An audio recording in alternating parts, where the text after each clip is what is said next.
Well, it's a great pleasure for me to once again introduce Nicholas Lee, who's the CEO of Fujitsu Intelligence. And Nicholas has been helping us on several fronts already. And this time, he's going to share us the latest development on deploying agentic AI applications in organizations. A very timely topic, a very challenging topic as well. So please welcome Nicholas Lee. Thank you. Yeah, thank you very much. And let me share my screen. All right, so very glad to be here. Yeah, thank you for again giving me the opportunity. If you can see my screen, is that okay? Yes, we can. Thank you. All right, so just a little bit about myself. I've been at Fujitsu for almost 19 years. So I lead our data and AI practice in North America, and super excited to share really what we're driving in terms of AI impact. I've been in the AI industry probably for 15 years, advanced technology for the last 20 years. But my goal is to share kind of lessons of where we're seeing AI scale in terms of production and some of the newer technology that's on the forefront of business.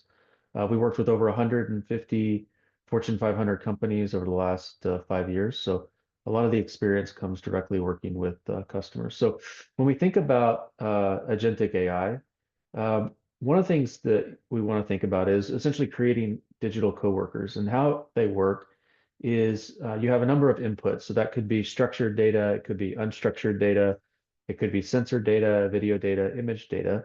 In the past, you would use AI to basically interpret this information, and that AI would be used for prediction or creating kind of it could be a quality inspection assessment. But what the agents do, what the AI is doing now, is not just understanding the request, but they're using LLMs, the large language models, to generate answers. And then from that, they're evaluating the quality of those answers, and then they'll take action. And I'll show you how this actually works in practice. And then the other thing is, beyond just taking action, they also start to learn. And so think of agents as a living, breathing organism inside of your organization where you have reinforcement learning. So learning that's provided by the human. So we have human in the loop, and sometimes the agent can't decide, and so the human will decide. And then from that, these agentic AI agents start to learn that behavior. And then other times the agent will make a decision, but you'll still have humans provide feedback, quantitative feedback on how the agent performs. So over time, the agents get smarter. The other thing this allows you to do is, as your business ebbs and flows, you can have agents that work within the organization. So you might have, for example, in a supply chain, you might have new suppliers that come in. You might have new products that you're developing. You might have new customers or new markets. And so these agents over time start to learn those behaviors. And so the future is really about how humans can work with these digital coworkers. And I'll show you an example. This example is a supply chain based use case, and it's one that we have been working quite a lot on.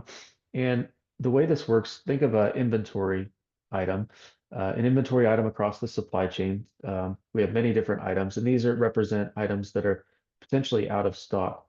And what we've done is we've created agents that are like a procurement agent. So when you create an agentic agent, think of like your colleague or coworker creating a digital procurement agent or an inventory agent or a production agent or a sales agent. So these are like your coworkers that can work together.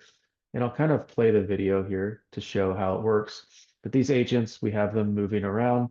Each of these agents actually has a job description, just like you would like someone that's in your workplace. We have what their profile is, like supply chain procurement. They're supposed to optimize cost and lead time. They have a job description. That job description talks about their title, and then we give them tools like purchase plan options or new purchase options or procurement options or different types of tools that access the data that's in the environment.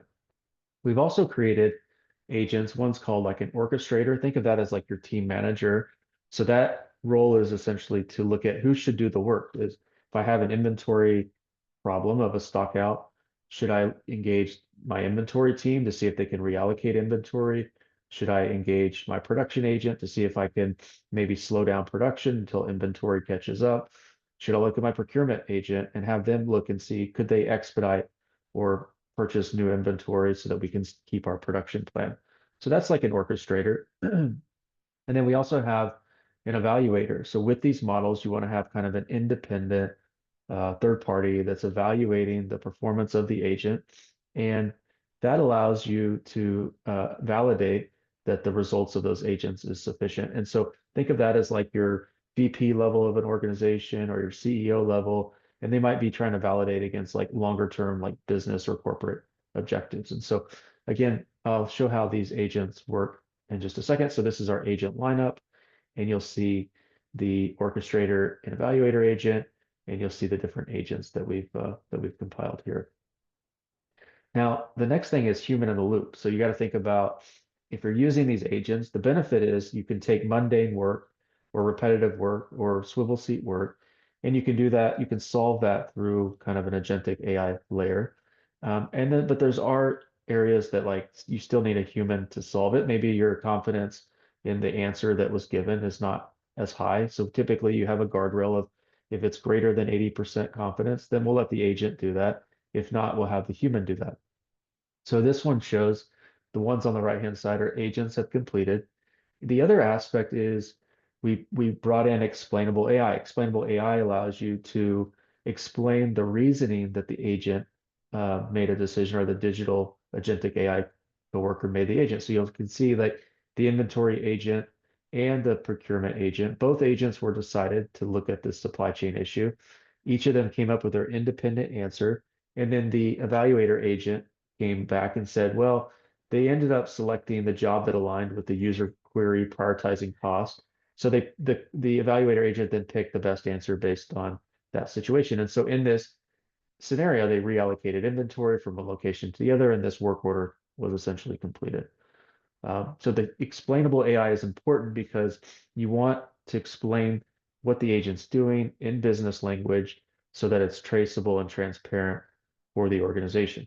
Um, and then there are ones where you'll go into where, again, the human in the loop is required.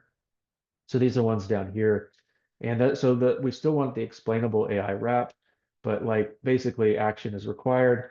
There was an error that came here. There was no suitable action found. And so you can see the explainable AI basically said that they weren't confident in what was being proposed. And so they decided to flag that for a human to actually review that. So think of that as another, kind of guardrail. And then the benefit of that is you can refocus an organization of 500 or 1,000 people and have them focus kind of on the exceptions. And so it allows you to really streamline and reduce the amount of people that are involved in that. So this is just relooping here. Now, what I want to talk about is agentic AI in terms of like, let me see if I can move this real quick. Yeah, there we go. So I want to talk about like the fact of like the future, like where are we going as a society? And you'll see like all of these industries here, real estate, professional services, government and public services. And you can see how much work here is required. And then, so this is human in the loop, gray is automation. And then you'll see this essentially this X, the percentage that can be done through work done through automation by 2030. The full automation is actually should be blue. So, but you can see that some industries like oil and gas, chemicals, there's going to be a significant amount of full automation. But when you go up the scale, things like real estate, professional services, like you're seeing a lot of organizations that are letting people go, doing reduction in forces, because a lot of the mundane work that would happen across public sectors and professional services, a lot of the agentic AI capabilities can do that. In fact, they can do it 30% of the work today and planned that amount for the next 5 years. So agentic AI is where the business of AI is going. Having the guardrails, having a data platform where you can orchestrate that, having it where you can provide explainability and traceability, having it where the human in the loop can actually engage. This is how we'll see the transformation of industry in the future. So how do we identify and deploy agents in a workplace? So this is a common challenge. Like I said, I've worked with over 150 Fortune 500 companies. And I would say the best practices that we've learned is AI deployments start by identifying the business problem. Do not start with looking at what the technology components are, but what are we trying to solve in terms of the business side? that typically looks at like the ROI. You want to look at where's the biggest impact I can drive with AI across the business. The reason you look at the biggest ROI is because when you can solve that, then that gives you a funnel of investment that can fund other AI projects. Three main AI applications that we see in the future. So again, as I mentioned, automating like repetitive tasks, augmenting complex decisions, and advising on strategic initiatives. So repetitive tasks, very easy to build out a business case to say, what happens if we do this through AI? Complex decisions, too much information, takes too long for someone to decide. Those could be critical decisions like disaster recovery, maybe an earthquake. How do we simulate or how do we understand the impact that earthquake has on my supply chain? And then strategic initiatives, looking at multiple different scenarios where, from a human standpoint, you might typically just consider two or three, whereas with agentic AI and these AI initiatives, you can consider 100 different strategic initiatives and figure out what's the most likely to happen and what's the best for that. As I mentioned, agentic AI use cases and orchestration platforms like you might hear words like Palantir or Microsoft Fabric, or there's C3, there's Databricks and Snowflake. There's many different technologies that are out there. Again, we try not to lead into the technology too soon, but one of the things you do need for AI to be successful is a strong data foundation.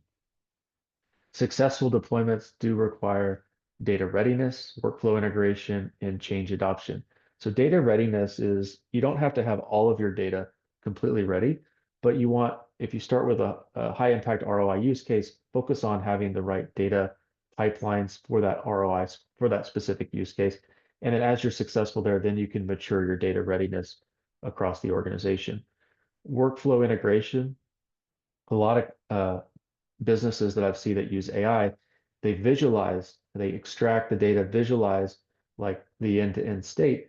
But the real advantage comes when you can take the visualizations and you can take the actions and write those back down into legacy systems. So that's where you start driving a higher impact ROI is not just the visualization aspects or the prediction aspects, but workflow integration and taking action.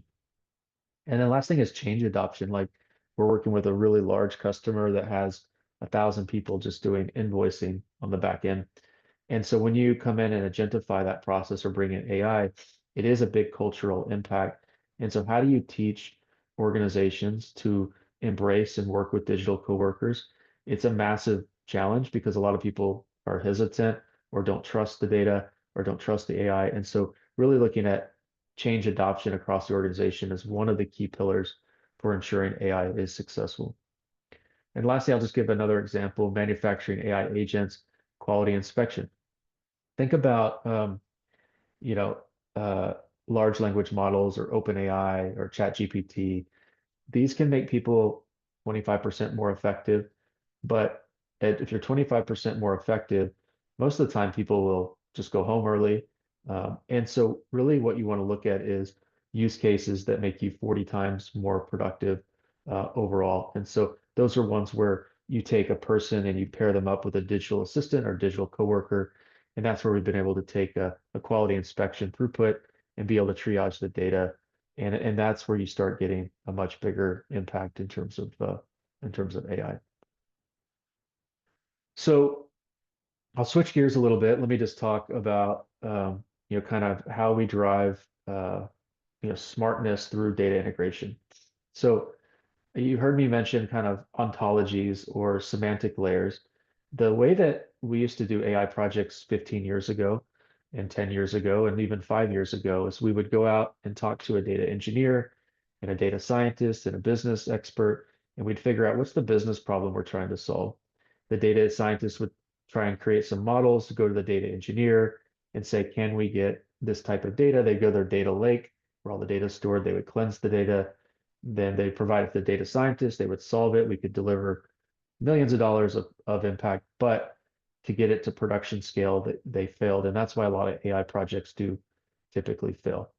And so what you want to have is a data foundation. You'll hear semantic layer, ontology. These are layers that sit above your classical systems that allow you to extract the data, do all of your intelligent reasoning on top, and then take the intelligence and drive those down back into the classical systems. Now, why that's important is because You can start to bridge different systems like your customer relationship management or your MES, your manufacturing system, or your ERP system, your financial systems. You can start to bring all of that data together through an ontology. You don't have to do like a SAP long-term modernization, which could take 18 months. You can essentially stitch your data together through an ontology. It allows you to have that foundation for AI capabilities. And then you get into a situation where organizations are just focusing on the business case rather than the technical feasibility. So you integrate data ontology plus the feedback loops. That's how you essentially create value as across the enterprise. These unified ontologies prevent fragmented data and they allow you to bring your data holistically and you can make decisions very quick. You can bring that data into that ontology within weeks and be able to visualize entire supply chains. You can bring in external data. You can bring in third-party data. We've even brought in shipping data, logistics data, and so you get a much wider view of truly a end-to-end supply chain. And then the data flows that underpin that, what the future is you have a new role of a product manager that basically product manages that data pipeline. They make sure that the data quality is there, it's refreshing at the right rate, but that allows you to then have the right pipeline in place so you can drive those AI outcomes. So that's really, if I look at a unified data strategy, what you'll hear more in the future is ontologies and semantic layers. That's how you enable AI to be successful. So how do we build trust? So building trust is obviously important. You saw what we did with, explainable AI. That's one part, but AI governance, having the right AI governance in place is super important. So you have good quality data that comes in, it's trustworthy, it's not bureaucratic. Um, Uses, kind of dual feedback, machine performance data plus human insight. You want to have human insight plus, that like the evaluator agent allows you to have kind of machine performance data, and that makes sure that you can really trust the data itself. There's different frameworks out there for transparency, traceability, regulatory and compliance. So we always build our solutions uh, with frameworks in mind from the ground up. You don't apply the framework after the fact because it becomes too difficult to shift your project. Continuous improvement is another component about like how do you, because you want to think about these models, the feedback analysis, the we call it model retraining that happens, the redeployment, reinforcement learning. So you want to have a model that you don't just build and then 2 weeks from now or 2 months from now it becomes fragmented or stale. You think about like if you're familiar with RPA, robotic process automation, this is automation that if then do this. And those were great, but then the problem is they became very fragile. And so if something in the if then changed, those RPAs would break. And so you want to have these feedback loops in the model, the reinforcement learning, because you want your agents and your AI to evolve as your organizations evolve. And then last thing is like real-time monitoring layer. And that allows you to look at protecting kind of your intellectual property and sensitive data that's around that. So you want to know what data is going into these models, where that data does go, and making sure that you're not putting out intellectual property out into the marketplace or PII, personal identifiable information. You want to make sure that those guardrails are in place when you're building out your solution. And I'd say we talk about maybe navigating challenges. So these are some learnings that we've had, key challenges in AI innovation. Again, you've heard me mention data readiness. It is a big challenge. If you don't have a data strategy, data governance, it makes it very difficult to try and drive success. So having an intentional strategy on how do you align your data across the organization is very important. Human resistance, fear of AI. If we embrace digital coworkers, it's going to take my job. And there's a reality to that. But the other thing is, a lot of businesses today don't have enough people to actually do their jobs effectively. And so, what happens if we can take the mundane work away and elevate the skills of our human workers to focus on more high value services?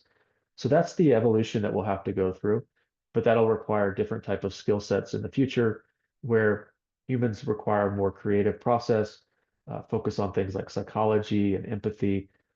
That's where really we need to complement and work well with the digital agents in the future. The other challenge is the technology is evolving very, very quickly. So something we built 2 months ago could be out of date today. So you want to make sure that you build your models where they're very modular, so you can plug in a new LLM or you can change things in and out very quickly. And the last thing is what's been challenging in AI is it's sometimes it's very difficult to measure your ROI, your return on investment. And so you want to have clear benchmarks going in, clear KPIs, key performance indicators coming out, and then you want to be able to make sure that they're measurable so that you can really understand and quantify the business impact. Use cases like quality inspection, root cause analysis, where you're trying to mitigate maybe a defect, very difficult to manage. What's the impact if I mitigate one defect in terms of an automobile, like if I they don't have a recall, but ROIs for like mundane back office work, what happens if 30% of this work can be done through digital agents? Much easier to build an ROI case on the back end. The second main challenge is strategic solutions for effective AI deployment. So what we've learned is start small. Don't go big, start small, iterate quickly, proof of value. Like typically it used to be, 14 weeks or 16 weeks for a proof of value. Now we do boot camps that are within a week. We can have a demonstratable, ultimately a minimum, the most minimum type of product, but that allows you to get quick feedback. The second thing is really building AI literacy around your organization. People need to understand AI and not fear it, but what is AI doing? How do we work with it? How do we embrace it? What's the future of AI? So you really have to study AI and build what I call AI literacy inside your organization. Treat AI as a continual product, not just a one-off project, but something that's embedded as part of your organization. Every part of every organization should have an AI roadmap and strategy, and it should be long term, not just let's go do something interesting and then put it on the shelf. And then you want to establish joint accountability between the business and technology. There's very much a lot of tension in companies today where traditionally technology, the IT department would manage all of the investment funds. But now the business is saying, I don't have time to wait for 16 months for you to modernize your ERP system. So now the business is getting the investment and there's a big rub. And so you really want to have joint accountability between business and technology. And last thing, I'll just kind of share my view. We've gone through a big cultural shift as well. We've gone from, we used to be very forward looking of like, let's build innovation like industrial metaverse for the next 5 years. We've shifted towards let's actually focus on tactical wins that we can generate with our customers today. We focus on sustainable innovation through collaboration. And our goal is to really demonstrate how realistic agentic AI with the proper guardrails and mindset can be beneficial for the long-term success of our customers. So that's just navigating challenges and how we've essentially pivoted and our recommendations for organizations to tackle that. Capacity building, like what kind of people do you need for your team? What kind of people what's the type of skill set that we want to foster going forward? We call it T-shape. You need someone that has broad expertise, that has the AI literacy, that understands organizations, but can go very deep and technical. I say hands-on keys. That's the ideal type of person that we typically try to build or hire. You want to work with your leadership to foster experimentation. If the leadership team of organizations are resistant to experimentation and they don't like failure, it's not a good recipe for AI. You want to again combine technical and business expertise to create kind of AI translators, people that can work across the business and technology and bridge those domains. You also want to build internal champions. We have an AI ambassador program that we've launched. So you want to have a program where you create stewards of AI in the organization so that they can be successful to evangelize, to mentor others.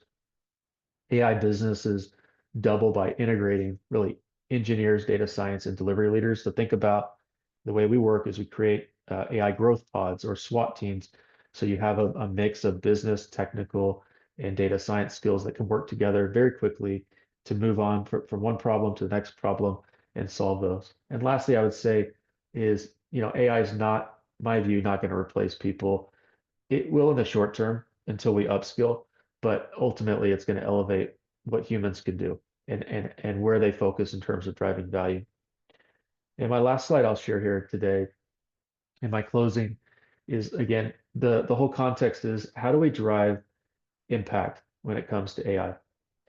And my view is AI's true value is emerging at the intersection of data, technology, and human judgment. You have to have human in the loop. Effective AI leadership really does require managing AI teammates, digital coworkers, thriving organizations today. I see laggards and leaders.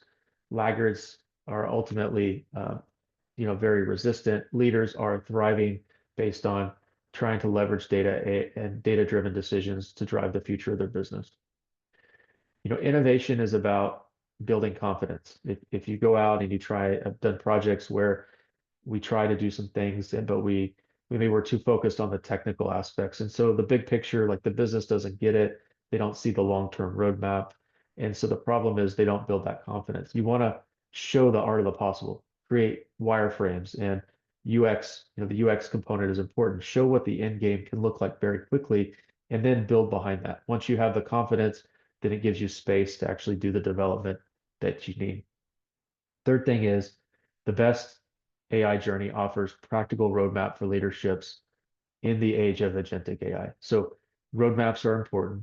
Think about long-term strategies. I met with a client today that had a 4-year plan for AI. That's going to change, but you want to show the long-term vision, the sequence of steps, and you want to bring your leadership along with that. And you want to empower your future leaders to really bridge technology and human insight. So bring them into the roadmap, get everybody putting ideas on the table and set that strategy. And lastly, innovation is about building confidence and capability to proactively shape the future. Success depends really on leading with foresight. So understanding what's the future, like predicting the future, and then backcasting from the future to what you need to deliver today.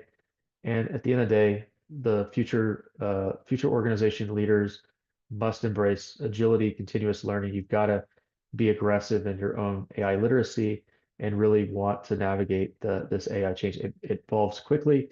You have to do your homework. You've got to learn, but there's a lot of opportunity out there. And I feel that, where we're at today is truly seeing AI finally making the impact that we all had hoped it would, a decade ago. So I'll pause there and see, if there's any questions, but yeah, thank you very much for your time today. Thank you, Nicholas, for an excellent presentation. I especially like the emphasis on building a data infrastructure with the semantic layers, setting the scene for further analysis. Right. I have just one question because, everyone knows that with AI, for example, generative AI often generate hallucinations or fictitious data, and descriptive AI often qualify its recommendation with some kind of uncertainty or probability. So how are you handling this particular part, or you have already set a risk threshold that you can tolerate? Hallucinations are a very real part of this. And you also have things like model drift, where the model can start to take data that maybe is not the best data and start to rethink in the wrong way. So we have, for our AI agents, we measure our agents on 5 different points, like specificity. I mean, there's number accuracy. So each agent, we track it just like you would like a, performance review or a test, in school is we essentially benchmark the agents every month and we look at how they're performing across 5 different dimensions. And you want to see them trending in the right direction, but sometimes they start trending in the wrong direction. And so that's where we have automated prompts that will adjust the prompts based on the human feedback, based on using AI to validate like the outcome in the supply chain. Like if they did the wrong inventory allocation, we measure that through the evaluator agent that uses AI, but provides an independent review of how well did the agent perform. And then you have the human side as well. So it's all about having an independent human component and an independent AI model that evaluates the overall outcome. And that's how you can reduce hallucination. You can make sure you're trending in the right direction. Thank you. That's most insightful. That's the first time I learned about that, and thank you very much. So once again, I'm not going to hold up to your late evening time, and thank you very much for sharing your insight with us on this, the very exciting front. I hope that you have a nice evening, and thank you. I'll offer you the feedback from the students after I replay them. Thank you. That'd be great. Yeah, thank you so much. Yeah, good to see you again as well. Thank you. Bye bye. All right, bye-bye.